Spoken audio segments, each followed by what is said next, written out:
I just want to begin by saying thank you so much for being here. I know it's a summer season, but also there's a lot of things going on in our society and also in our church. So thank you so much for being here.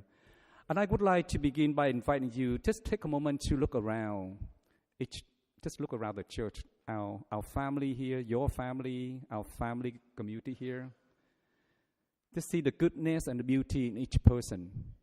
I realize that there's a lot of things going on, but I think it's good for us to take a moment to recognize that God is still very, very present here with us. And each one of us here is so beautiful. And as we know that for these past few weeks, there was a hurricane of sexual abuse throughout our Catholic Church in the country. And the hurricane began on Tuesday, August 14th.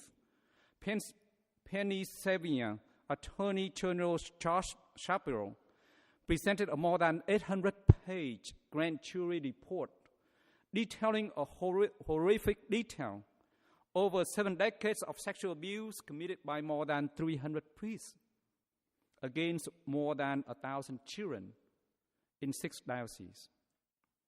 And last Thursday, the New York State Attorney General Barbara Underwood issued a civil subpoena to all the 8 Roman Catholic dioceses in the state as part of a sex abuse investigation. And yesterday, I woke up with the NPR reporting that the New Mexico's Attorney General, Hector Balderas, is launching an investigation asking all 3 Catholic dioceses in his state for any material related to allegation of abuse by priests. Pennsylvania, New York, New Jersey, New Mexico, and I'm pretty sure there will be more to come. So how do you and I feel about what's happening in our church? And how does God feel about it? And what is God saying to you and me today? I believe that God has 2 messages for you and me today. Ephphatha, be open. Open your ears to listen. The second, Ephphatha, be open. Open your tongues to speak. So the first message, God is saying to you and me, Ephphatha, be open. If you don't mind to repeat after me, Ephphatha, be open. Thank you. Open your ears to listen. Imagine this scene. A group of people, perhaps his mom and sisters, took a deaf man who has a speech impairment to Jesus. So they pushed through the crowd, excuse us, please let us, excuse us. Some back up, others block them. Then they finally get the deaf man to Jesus. And Jesus looked at the deaf man intently, with compassion and understanding. Jesus looked at the man intently with compassion and understanding. Imagine that scene, the way Jesus looked at this deaf man. And Jesus touched the man's ear, spitting, touched his tongue. Then Jesus looked up to heaven, groaned, and said to the deaf man, Ephphatha, be open. Be open and listen. I don't know about you, but I find listening is challenging, especially the things that I don't want to hear. For these past few weeks, I felt my feelings toward the sexual abuse in the Catholic Church swinging all over the places.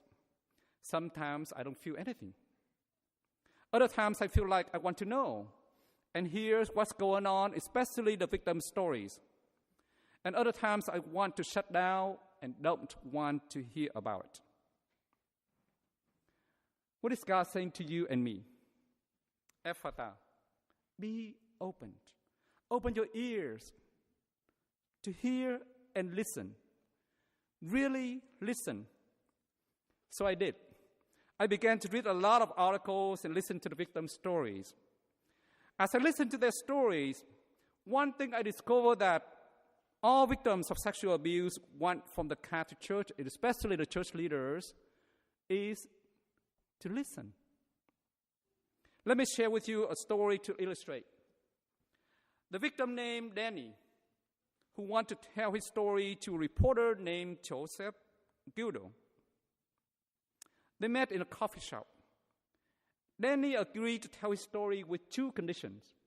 One, he wants Joseph, which is a reporter, to record their conversation to be sure that the reporter get it right.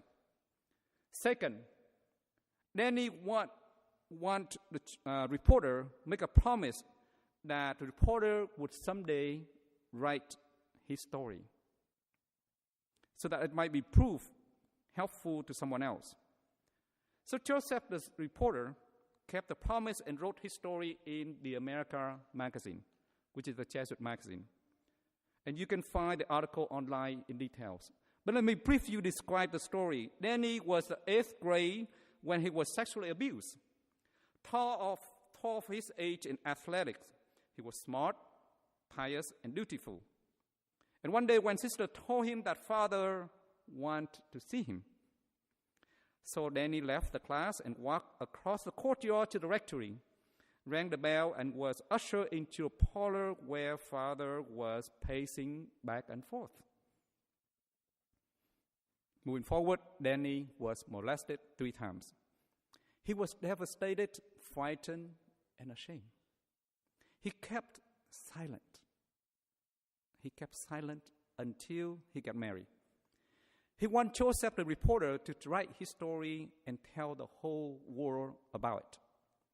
He wants the church to listen. He wants the church, especially the church leaders, to listen. So the first message God telling you and me is to listen. Open our ears and listen. The second message is Ephatha, be open. Open your tongue to speak. In today's gospel, St. Mark described Jesus speaking, touched his tongue. Then Jesus looked up to heaven and groaned and said to him, Ephatha, be opened. It's safe to say that most of us here, if not all, are not mute physically. But we might have experience being mute, being silent, spiritually or emotionally. What does it like to be mute? For me, being mute is like someone put a duct tape or a rope cover our mouth. In some way, we all have experienced being mute or being silent because we are ashamed, afraid, or we felt that no one would listen or believe in our stories. Let me share with you 2 stories as a way to illustrate it. The first story has to do with me. Before I became a Jesuit, joined the Jesuit, I was doing accounting in the financial services. My boss asked me to do something that I felt not right. I don't remember all the details, but I just remember something has to do with the finance in the company. I chose to be silent because I was afraid to lose my job if I speak up. Second story, the person named Jim Van Sickle. He's one of more than 1,000 victims of alleged clergy sex abuse documented in Pennsylvania grand jury. And he testified before grand jury. Jim Van Sickle was a high school junior in 1979, going through a tough time at home. So a young priest named David Poulsen became his English teacher and soon a mentor. So Jim told his experience, and I quote, we would go out and go to the movies, we go to dinner. Quickly, alcohol became part of it. And we go drink, go hang out. But very early on, he would touch my leg, or he would brush my shoulder, then wrestling. And before you know it, he sexually abused me. He said that he was traumatized from that point on. And he finally told his story last February.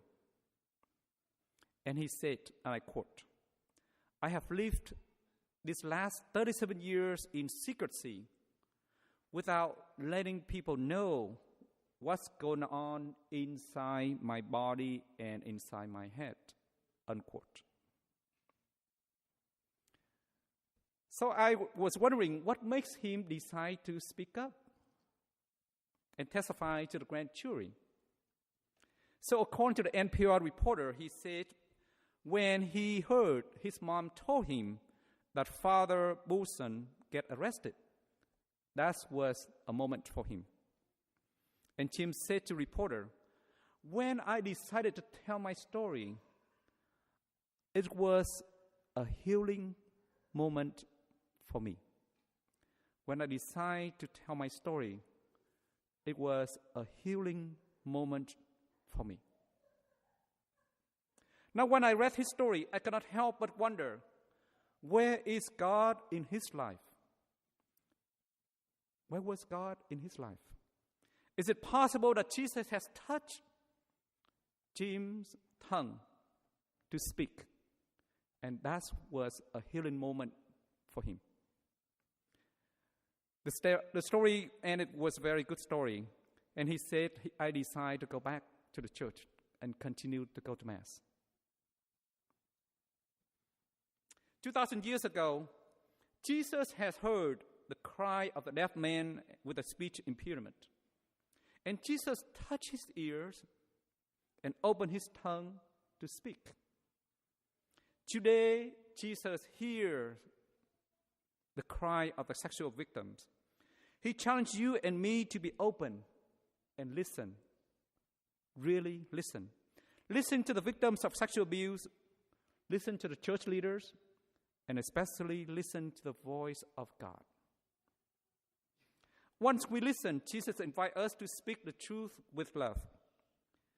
If you or I are the victims of sexual abuse, or know someone being victim, speak the truth with love. Amen.